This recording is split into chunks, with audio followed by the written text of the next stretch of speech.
Üdvözlök mindenkit! Két makivara ütőfelületet szeretnék bemutatni. Ezt az elsőt saját kezüleg készítettük gyékény fonatból, egy gyékény lábtörlőt lefejtve. Ez a második pedig Japánból lett rendelve. Ez, azt hiszem rizsszalmából van. Látszik, hogy ez egy kicsit testesebb, tömöttebb. Kétféle anyagból áll, van ez a rizsszalma, összetekert rizsszalma magja, és köré egy ugyanilyen ilyen gyékényfonatszerű külső borítás, ami a tulajdonképpeni ütőfelület. Azért forgatnám itt minden szögből, hogy látszódjon.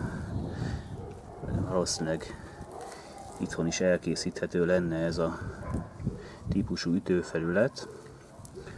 A Japánból rendelés pénzügyi szempontból nem tekinthető egy racionális döntésnek. Viszont kíváncsi voltam, hogy hogy néz ki és milyen kivitelű.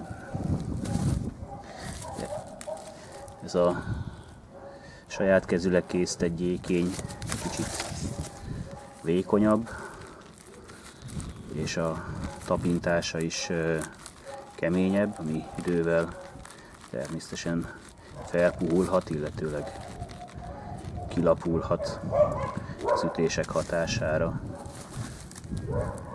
Ez a rizsszalma makivara még nem volt használva, ez teljesen új.